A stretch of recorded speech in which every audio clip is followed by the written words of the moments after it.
Madalas ka bang nanaginip at iniisip kung may espesyal na kahulugan ang mga ito? O nahihirapan ka bang maunawaan ang layunin ng Diyos sa gitna ng paulit-ulit na mga panaginip na ito? Kung inilalarawan ka nito, dapat kang manatili sa video na ito. Ang mga panaginip ay isa pa rin nakikitang paraan ng pakikipag-usap ng Diyos sa kanyang mga tao, lalo na sa kanyang mga piniling tulad mo. Mauunawaan mo ang 7 panaginip na nagpapatunay na mayroon kang pagpapahid ng Diyos sa iyong buhay. Matutuklasan mo rin kung ano ang gagawin kapag kinausap ka ng Diyos sa pamamagitan ng panaginip. Asahan ang isang pagbisita ngayon. Ngunit bago iyon, isang paraan na maaari mong hikayatin kaming dalhin sa iyo ang higit pa sa salita ng Diyos ay sa pamamagitan ng pag-subscribe sa channel na ito at pag-click sa buton ng notification. Pagpalain ka ng Diyos. Ang iyong mga pangarap ay hindi basta-basta, mayroon silang mga nakamamanghang kahulugan.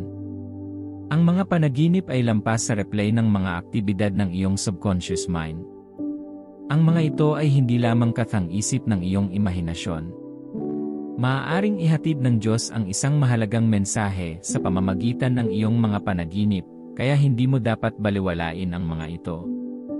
Bilang isang pinili, ang iyong mga pangarap ay natatangi dahil ipinapakita nito ang presensya ng Diyos sa iyo at inilalantad ang kanyang banal na layunin sa iyong buhay.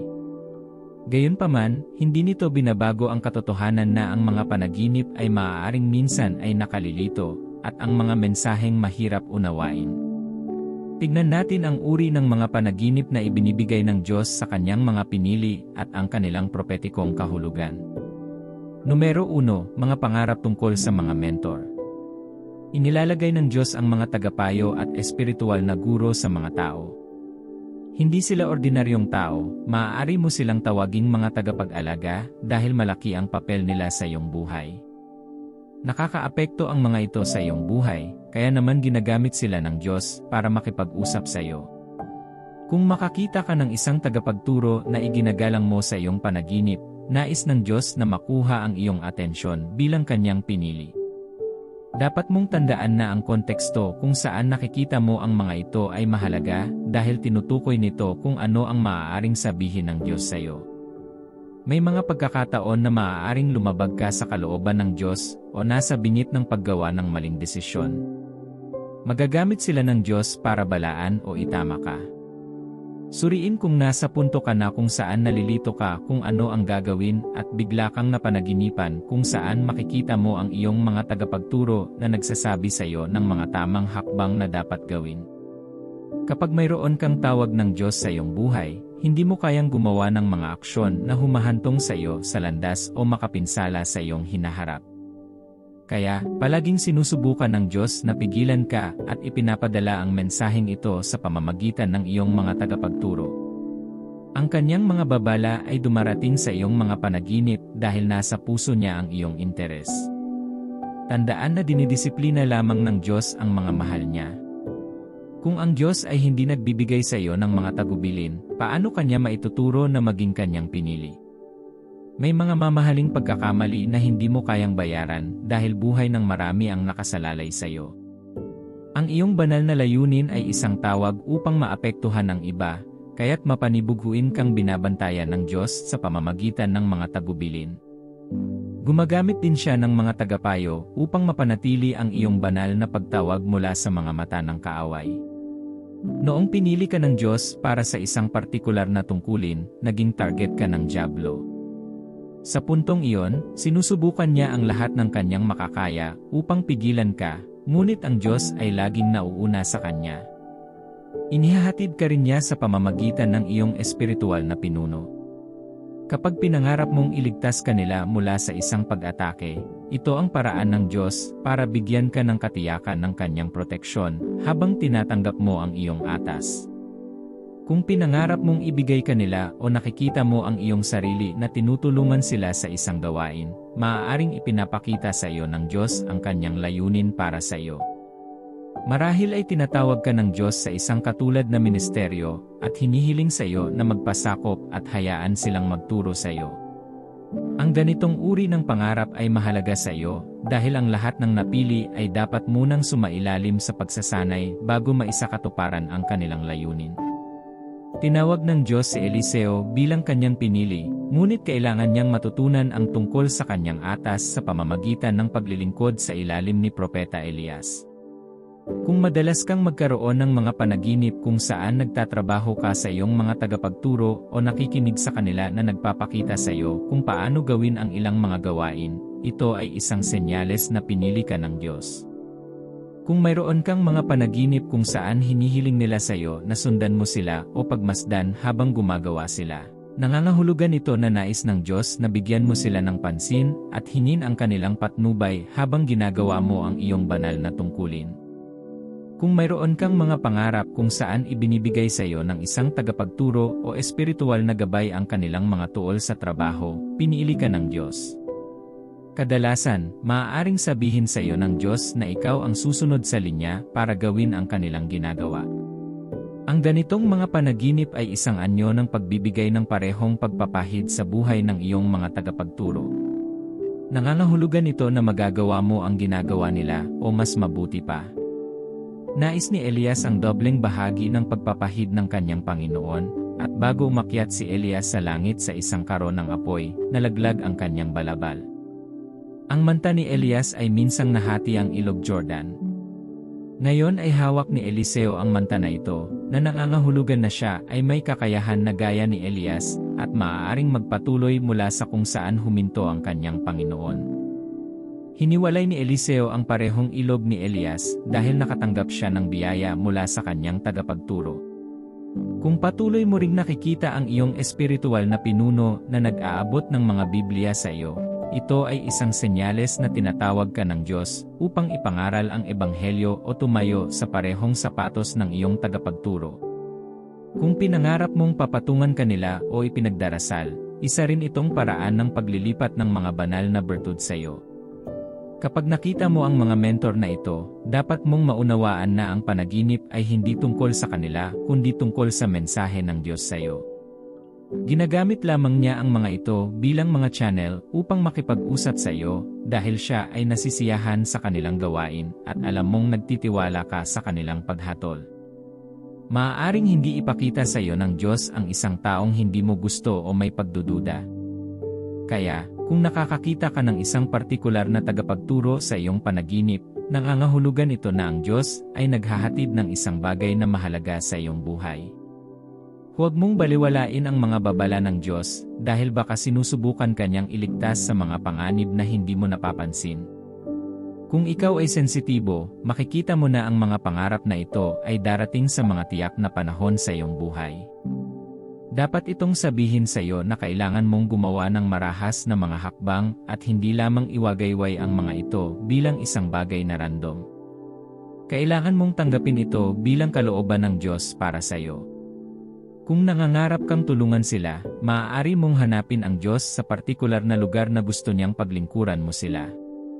Dapat ka ring manatiling mapagpakumbaba upang malaman ang lahat ng nais ng Diyos mula sa mga taong ito.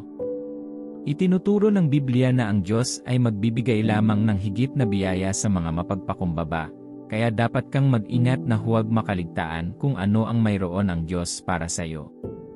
Huwag mong tingnan ang iyong sarili na napakalaki para isumite sa ilalim ng iyong mga tagapayo, at huwag mong husgahan sila batay sa kanilang kahusayan sa pagsasalita. Nauna na sila sa iyo sa karanasan at nagdadala ng biyaya na kakailanganin mo rin para matupad ang iyong atas. Hindi mo dapat hayaan ang pagmamataas na humadlang sa kung ano ang gustong gawin ng Diyos sa pamamagitan nila. Inilalagay ka niya sa ilalim ng kanilang gabay para sa isang dahilan. Marahil ay handa ka rin para sa isang dobleng bahagi, tulad ni Eliseo. Tandaan na inilalaan ng Diyos ang biyayang ito para sa mga pinili, kaya dapat kang kumilos ng may karunungan at pagpapakumbaba. Sa ngayon, nakakatanggap ka na ng malalim na insight sa iyong lugar bilang napili at kung paano kumonekta dito ang iyong mga pangarap. Gusto mo bang malaman ang iba pang mga paraan kung paano magpakita ang Diyos sa iyong mga panaginip? Tara na! Numero ng 2, mga panaginip tungkol sa mga bahaghari. Ang mga bahaghari ay may kaugnayan sa Biblia at partikular sa mga tinatawag ng Diyos na gumawa ng malalaking hakbang. Kaya, ang nakakakita ng mga bahaghari sa iyong pagtulog ay nangangahulugan na isa ka sa mga taong iyon. Gaano ka kadalas nakakakita ng mga bahaghari sa kalangitan? Hindi sila nagpapakita ng madalas. Kaya, kung patuloy silang lumilitaw sa iyong mga panaginip, dapat kang maging isang espesyal na tao. Binanggit ng Biblia ang isang tao na nakakita ng ulan sa isang kakaibang konteksto. Ang lalaking ito ay si Noah. Tutulungan ka ng kanyang kwento na maunawaan kung ano ang sinasabi ng Diyos sa pamamagitan ng mga bahaghari na nakikita mo. Bago kausapin ng Diyos si Noah sa pamamagitan ng bahaghari, may nangyaring kalunos-lunos. Ang mga tao sa lupa noong panahon ni Noah ay mapanghimagsik. Nakuha nila ang kasiyahan mula sa mga Diyos-Diyosan at lahat ng bagay na labag sa mga tagubilin ng Diyos. Hindi nila iginalang ang kanilang mailalang.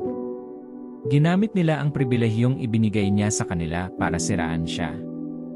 Ang kanilang paghamak ay ikinagalit ng Diyos, kaya nagpasya siya na maghatol sa kanila. Sinabi niya kay Noah na gumawa ng arka, dahil lilipulin niya ang mga tao at lahat ng kanilang ipinagmamalaki sa pamamagitan ng baha. Matapos ligtas si Noah at ang kanyang pamilya, kasama ang mga hayop na inutusan ng Diyos na makapasok sa arka, nagpadala ang Diyos ng baha sa lupa na tumagal ng 40 araw. Sinira ng baha ang lahat ng bagay sa lupa maliban sa mga nasa arka. Pagkaraan ng 40 araw, nagbago ang puso ng Diyos at tumigil ang baha. Nangako ang Diyos kay Noah na hindi na niya muling sisirain ang mundo sa pamamagitan ng baha, at upang tatakan ang pangakong ito, lumitaw ang isang magandang bahaghari sa kalangitan. Para kay Noah, ipinahiwatig nito ang tipan ng Diyos sa kanyang pinili. Ipinakita nito na ang Diyos ay maawain at tapat sa kanyang mga kasunduan. Ang bahaghari ay tanda rin ng pangako ng Diyos sa mga tinawag niya para sa mga espesyal na tungkulin. Kaya, kung patuloy kang nakakakita ng mga bahaghari, nangangahulugan ito na tinatawag ka ng Diyos para sa isang bagay na mahalaga. Nangangahulugan din ito na ang Diyos ay umaabot sa iyo sa pagpapatawad. Sa pagtatapos ng baha, pinili ng Diyos si Noah at ang kanyang pamilya upang magsimula ng bagong panahon. Nagsimula siya ng isang bagong talaan sa kanila at ipinakita kay Noah ang kanyang hindi natitinag na pagmamahal. Ang iyong mga pangarap tungkol sa mga bahaghari ay maaari ding isang paanyaya na magsimulang muli sa Diyos. Maaaring ito ang kanyang paraan ng pagtanggap sa iyo sa isang bagay na bago at kakaiba. Sa kasong ito ay isang pagbaril sa pagtupad sa isang mas mataas na layunin. Marahil ay nais ng Diyos na ikaw ay maging huwaran para sa isang angkop na pamumuhay, tulad ni Noah na may tungkuling itama ang mga maling ginawa ng mga naunang tao. Ang mga bahaghari ay kumakatawan din sa isang tawag upang i-renew ang iyong relasyon sa Diyos. Bilang isang pinili, iniimbitahan ka ng Diyos sa isang bagong tipan sa Kanya, at binibigyan Kanya ng pangako na mananatili siyang nakatuon hanggang sa wakas. Isipin si Noah sa arka, na hindi sigurado kung kailan matatapos ang baha. Dumating ang bahaghari ng kailangan ni Noah ng katiyakan na magkakaroon ng pagbabago. Maaari ka ring nasa isang lugar kung saan humaharap ka sa sunod-sunod na hamon o humaharap sa mga pagsubok na walang palatandaan ng pag-asa. Kung nagsimula kang mangarap tungkol sa mga bahaghari sa gayong mga sandali, sinusubukan ka ng Diyos na hikayatin na may pag-asa para sa isang mas mahusay na bukas. Ipinapaalala niya sa iyo na ikaw ang kanyang pinili, kahit na iba ang nararamdaman mo sa mga panahong mahihirap. Ang mga kulay ng bahaghari ay kumakatawan sa kagandahan, pagkakaisa, at pagkakaiba-iba. Ipinapakita nito na nais ng Diyos na ipakita mo ang parehong mga bertud habang namumuhay ka ng naayon sa kanyang banal na kalooban. Alam mo rin ba na ang iyong pangarap ng bahaghari ay konektado din sa iyong mga pangarap tungkol sa ulan? Ang ulan ay mayroon ding mas malalim na kahulugan sa mga pinili ng Diyos. Ito ay isang palatandaan na ikaw ay nasa iyong panahon ng paglago at pag-unlad. Kapag nanaginip ka ng ulan, sinasabi ng Diyos na ibibigay niya ang lahat ng kailangan mo para mapalaki ang iyong banal na layunin. Tandaan na ang iyong tawag ay hindi maliit na gawain. Mangangailangan ito ng pokus at lakas, kaya ang iyong pangarap na ulan ay isang magandang tanda. Ito ay nagpapakita ng suporta at kahandaan ng Diyos na bigyan ka ng lakas kapag ikaw ay mahina. Ang ulan ay nangangahulugan ng kaginhawahan at bagong simula dahil handa ka ng Diyos na pagpalain. Ang mga panaginip ng malakas na ulan, tulad ng sa kaso ni Noe, ay maaaring mangahulugan din na nais ng Diyos na maghatid ng paghatol sa iyong mga kaaway. Kung nakikita mo ang mga elementong ito, magalak dahil nais ng Diyos na gumawa ng bagong gawain sa iyong buhay. May inspirasyon ka ba sa mga natatanging paraan ng pakikipag-usap ng Diyos sa kanyang mga pinili? Meron pa. Kung handa ka na, sumisid tayo dito. Numero ng 3, mga pangarap tungkol sa mga numero. Kapag tinawag ka ng Diyos para sa kanyang layunin, bibigyan ka niya ng mga pangarap tungkol sa mga numero. Ang mga ito ay hindi lamang random na nagaganap na mga numero. Ang mga ito ay may kahalagahan sa Biblia at ang paraan ng Diyos sa pakikipag-usap sa iyo. Ang pangangarap ng numero 1 ay nangangahulugang nais ng Diyos na maging pinuno ka tulad ni Moises. Nangangahulugan ito na pinili ka niya upang patnubayan at pamunuan ang iba sa tamang landas. Ito ay isang panawagan na mamuhay ng isang huwarang buhay dahil ang iba ay tutularan at matututo sa iyong pamumuhay. Kapag patuloy mong nakikita ang numero 1, nangangahulugan ito na ikaw ay nasa posisyon ng impluwensya at otoridad. Bago ang mga panaginip na ito, maaaring nakararanas ka na ng mga sandali kung saan palagi kang nagbibigay ng mga tagubilin o nagpapakita sa iba ng paraan upang pumunta. Maaari mo ring mapansin na ang mga tao ay nakikinig sa iyo at nagtitiwala sa iyong pangunawa sa mahahalagang isyu. Ang iyong panaginip tungkol sa numero 1 ay nagpapatunay kung ano ang nais ng Diyos para sa iyo. May pangarap ka rin ba sa number 3? Isa pang patunay na isa kang pinili. Ang pagkakita sa figure na ito ay nangangahulugan na ito ay isang bagong panahon sa iyong buhay. Ito ay paghihiwalay mula sa buhay ng kasalanan tungo sa isang bagong buhay kay Kristo na may daan upang tamasahin ang lahat ng mga pagpapala na ibinigay sa iyo ni Jesus sa pamamagitan ng kaligtasan. Ipinakikita nito ang biyaya ng Diyos at ang iyong paanyaya sa isang buhay na may kabutihan. Ito ay kumakatawan sa pag-asa at muling pagkabuhay, habang si Jesus ay bumangon sa ikatlong araw upang palakasin ang pananampalataya ng bawat isa na nagpapasakop sa Kanya. Nagtatakbuhan din ito ng panahon ng paggalaw, kaya kung may mga bagay na itinuro sa iyo ng Diyos, ang pangangarap ng numerong ito ay senyales na gusto niyang magpatuloy ka o kumilos. Ang panaginip tungkol sa 7 ay nangangahulugang nais ng Diyos na gawing perpekto ang lahat tungkol sa iyo. Kapag nahihirapan kang makakuha ng isang pambihirang tagumpay, ang iyong panaginip ng numerong ito ay maaari lamang mga hulugan na malapit ka nang makaranas ng kagaanan sa iyong banal na layunin. Ang bilang na 7 ay simbolo rin ng pagkakumpleto, gaya ng nakikita sa mga panaginip ni Paraon. Sa kanyang panaginip, tumayo siya sa tabi ng ilog Nile at pinagmasdan ang mga kakaibang pangyayari. Nakita niya ang 7 matabang baka na lumabas sa ilog, at 7 pang baka ang sumama sa kanila, ngunit napansin ni Paraon na payat sila. Sa kanya nasaksihan na nilalamon ng mga payat na baka ang matabang baka. Sa isa pang panaginip, nakita niya ang 7 uhay na tumutubo sa isang halaman. Masaya silang pagmasdan dahil malusog sila. Sa tabi nila ay may 7 payat na uhay. Mukha silang nasunog sa araw. Isang bagay na hindi inaasahan ang nangyari, nilamon ng manipis na butil ang malulusob na butil, at hindi naintindihan ni Faraon at naghanap siya ng taong magpapakahulugan sa kanyang mga panaginip. Sinabi ni Jose sa hari ng taggutom na darating pagkatapos ng 7 masaganang taon ng kasaganaan sa Ehipto. Pagkatapos ay binigyan niya ang hari ng matalinong payo sa pamamahala sa 7 taon ng taggutom. Iniligtas ng paghahayag na ito ang Ehipto mula sa kahirapan at pinahintulutan si Joseph na maging punong ministro. Sa parehong paraan, ginamit ng Diyos ang numerong ito upang bigyan ng babala si Paraon sa isang panaginip. Maaaring hinihiling din niya sa iyo na i-maximize ang iyong mga panahon habang tumatakbo ang mga ito o nag-ipon para sa isang tag-ulan. Ang isa pang numero na madalas makita ng mga pinili ay ang bilang na 12. Ito ay makabuluhan sa Biblia bilang-bilang ng mga tinawag o pinaghiwalay ng Diyos. Ipinakita ng 12 tribo ng Israel ang soberanya ng Diyos sa Israel.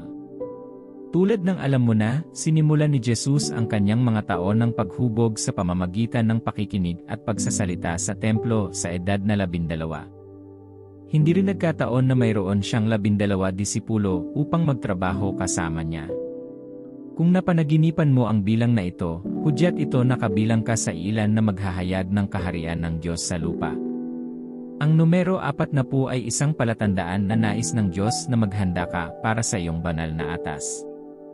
Ang bilang na ito ay naugnay sa mga panahon ng paghihiwalay at pagsasanay para sa mga pinili sa Biblia. Tandaan na hihilingin sa iyo ng Diyos na harapin ang mga sandali ng pagsubok bago mo simulan ang iyong paglalakbay o matanggap kung ano ang mayroon siya para sa iyo. Ang pangangarap ay hindi kakaiba sa mga pinili dahil ito ay bumubuo ng kanilang mga katangian at ginagawa silang dalisay para sa gawain ng Diyos. Maaari kang managinip tungkol sa numero 40 dahil nais ng Diyos na simulan mo ang iyong panahon ng paglaki. Nais niyang magkaroon ka ng tiwala sa Kanya sa pamamagitan ng mga pagsubok at balakid na kinakaharap mo. Gayunpaman, ang numero ay hindi nangangahulugang tagal ng iyong pagsubok. Ito ay isang pahiwatig lamang na may bagong bagay na magsisimula. Ang mga Israelita ay humarap sa 40 taon ng paghihirap sa ilang bago sila pumunta sa lupang pangako. Dinala rin ng Espiritu si Jesus sa ilang, kung saan siya nag-ayuno sa loob ng 40 araw at gabi. Pagkatapos ng karanasang ito, nakatanggap siya ng lakas upang madaig ang mga tukso at sinimulan ang kanyang ministeryo sa lupa. Ito ay mga pagbabagong sandali sa buhay ni Jesus at ng mga Israelita. Sila ay mga pinili na kailangang dumaan sa mga kondisyon na nagpaunat sa kanilang pananampalataya at naghanda sa kanila para sa kung ano ang darating. Dinadala ka rin ng Diyos sa isang paraan ng paglilinis, tulad ng ginawa niya kay Moises noong ikaw ay kanyang pinili. Si Moises ay gumugol ng 40 araw at gabi sa bundok Sinai. Nag-ayuno siya sa panahong ito at nakipag-usap sa Diyos sa ngalan ng mga Israelita. Doon natanggap ni Moises ang 10 utos. Nang siya ay bumaba mula sa bundok, ang mga Israelita ay hindi makatiis na tumingin sa kanya dahil ang kaluwalhasyan ng Diyos ay sumilay sa kanyang mukha. Ito ay isang malalim na pagtatagpo para kay Moses. Hindi lamang siya tumanggap ng mga lihim mula sa Diyos, kundi nasiyahan din siya sa matalik na pagkakaibigan at sariwang lakas upang patuloy na pamunuan ang bayan ng Diyos. Ang iyong mga pangarap tungkol sa numero 40 ay kumakatawan sa isang espesyal na tawag sa pakikisama sa Diyos. Nais niyang gumugol ka ng oras na mag-isa kasama siya upang maituro niya sa iyo ang kanyang mga paraan. Alam mo ba ang iba pang paraan ng pagbisita ng Diyos sa kanyang mga tao? Malapit mo nang malaman. Numero 4, mga pangarap ng mga anghel. Higit pa sa pagiging supernatural na mga nilalang, sila ay mga mensahero ng Diyos. Dumarating sila sa lahat ng pinili ng Diyos. Sinasabi ng Hebreo 1:14. Hindi ba't lahat ng mga anghel na naglilingkod ay mga espiritong ipinadala upang maglingkod sa mga magmamana ng kaligtasan? Ang kanilang presensya sa iyong panaginip ay kakaiba dahil sila ay lumalapit sa iyo sa utos ng Diyos. Ang Diyos ay maaaring magpadala ng mga anghel sa iyo sa isang panaginip upang iligtas ka mula sa isang espiritual na pag-atake. Sa tuwing makikita mo ang iyong sarili na nahihirapan sa isang panaginip at biglang makaranas ng isang hindi nakikitang puwersa na nagtatanggol sa iyo, ang iyong nasaksihan ay isang pagdalaw ng anghel. Sinasabi ng awit 71, 11-12. Sapagkat utusan niya ang kanyang mga anghel tungkol sa iyo na ingatan ka sa lahat ng iyong mga lakad, itataas ka nila sa kanilang mga kamay, upang ang iyong paa ay huwag may untog sa bato. Dumating sila upang pigilan ang mga plano ng kaaway sa iyong buhay at tulungan ka sa pagtupad mo sa layunin ng Diyos. Lumilitaw ang mga anghel sa mga panaginip ng mga napili kapag kailangan nila ng pag-renew ng lakas. Darating ang mga sandali na nais ng Diyos na maghintay ka ng isang panahon. Sa ganitong mga panahon ng pagsubok, ipinadala ng Diyos ang kanyang mga anghel upang aliwin ka at ipaalala sa iyo ang kanyang mga pangako, tulad ng ginawa niya kay Jacob. Pagod na si Jacob matapos mamuhay ng walang pahinga, palaging tinatakasan si Esau, ang kanyang kapatid. Sa isa sa mga pagkakataong iyon ay dinalaw siya ng Diyos. Nagpakita ang mga anghel sa kanyang mga panaginip at ipinaalala ng Diyos kay Jacob ang kanyang pagkakakilanlan at nangakong pagpapalain siya. Ang pagtatagpong ito ay nagbigay kay Jacob ng pag-asa noong panahong nasiraan siya ng loob. Maaari ka ring makakita ng mga anghel sa iyong pagtulog kapag nais ng Diyos na hatulan ka. Halimbawa, nang malaman ni Joseph ang tungkol sa pagbubuntis ni Maria, naisip niyang ipagpaliban siya ng sarilinan, ngunit inalis ng Diyos ang kanyang kalituhan at binigyan siya ng kalinawan sa pamamagitan ng isang anghel. Isang anghel ang bumisita sa kanyang panaginip at sinabi sa kanya na kunin si Maria bilang kanyang asawa dahil ang bata ay mula sa banal na espiritu. Nang si Jesus ay nasa panganib, isang anghel ang nagbabala kay Jose tungkol sa pagsalakay ni Herodes sa isang panaginip. Sinabi niya kay Joseph na pumunta sa Ehipto upang mapanatili ang kanyang banal na layunin sa lupa. Nang ligtas nang makabalik, dumating ang isang anghel na may mga tagubilin. Sinasabi sa Mateo 2:20. Pagkakamatay ni Herodes, isang anghel ng Panginoon ang nagpakita kay Jose sa panaginip sa Ehipto at nagsabi, "Bumangon ka, dalhin mo ang bata at ang kanyang ina, at pumunta sa lupain ng Israel, para sa mga nagsisikap na pumatay sa bata ay patay na." Mula sa ilang mga halimbawa, makikita mo na ang mga anghel ay laging naroroon sa mga panaginip ng mga napili. Sila ay gumagabay, nagpoprotekta, nagbabala sa iyo tungkol sa panganib, at nagdadala sa iyo ng mabuting balita mula sa langit. Kaya, kung nakikita mo sila, ito ay isang palatandaan na pinili ka ng Diyos para sa isang layunin. Numero 5, mga pangarap ng isang tinig. Isa sa mga paraan ng pakikipag-ugnayan ng Diyos sa iyo ay sa pamamagitan ng kanyang tinig. Para sa mga pinahiran, ang kanyang tinig ay pangunahing nagtuturo sa iyo kung ano ang gagawin para marinig mo ang kanyang tinig sa iyong mga panaginip. Ang Diyos ay maaaring makipag-usap sa iyo sa panahon ng pagbabago ng buhay ng mga pagpipilian o sa isang sangang daan. Sinasabi ng Isaias 30:21, "Kung ikaw ay lumiko sa kanan o sa kaliwa, ang iyong mga tainga ay makakarinig ng isang tinig sa iyong likuran na nagsasabi, 'Ito ang daan, lakaran mo ito.'" Kapag natutulog ka, palagi ka bang nakakarinig ng boses na nagtuturo sa iyo tungkol sa iyong mga issue sa buhay? Bigla ka bang nakakakita ng kalinawan kapag nagising ka mula sa gayong mga panaginip? Nangangahulugan ito na ang Diyos ay nakatuon sa paggabay sa iyo sa tamang landas.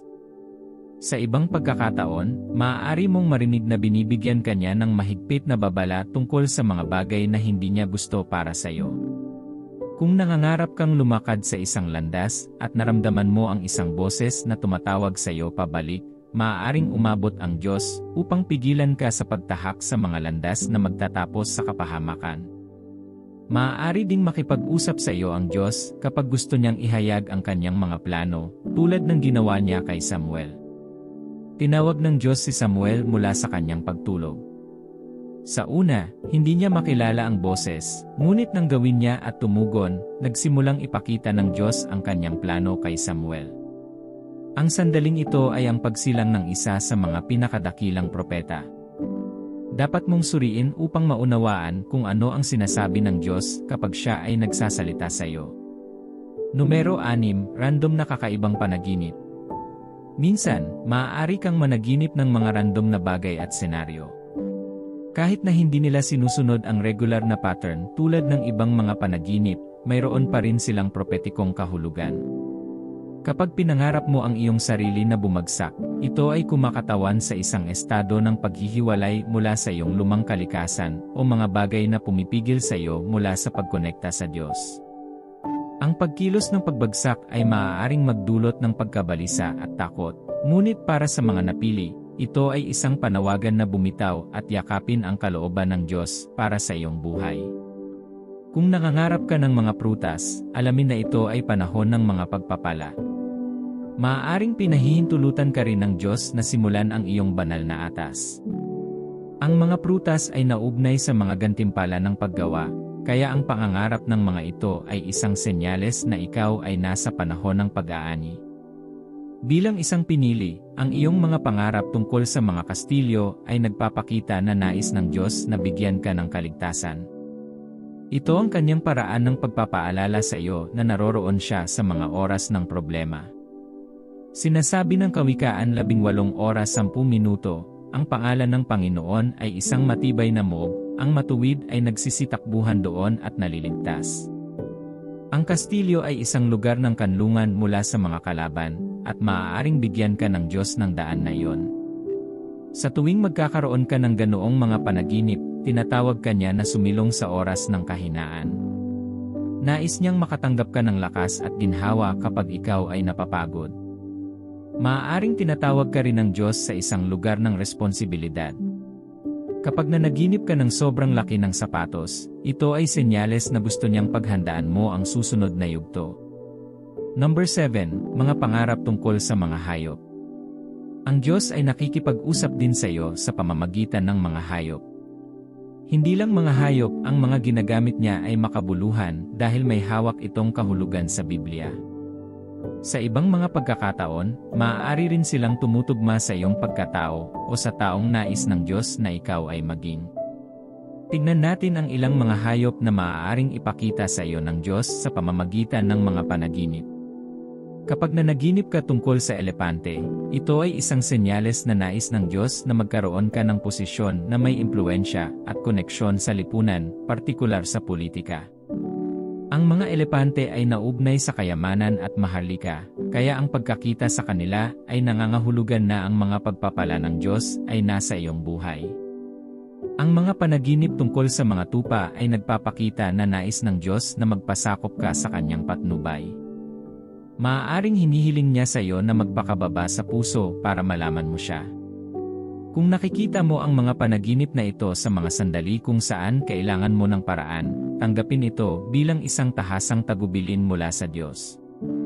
Kung mayroon kang mga panaginip tungkol sa mga agila, ito ay isang senyales na nais ng Diyos na umakyat ka ng mas mataas kaysa sa status quo.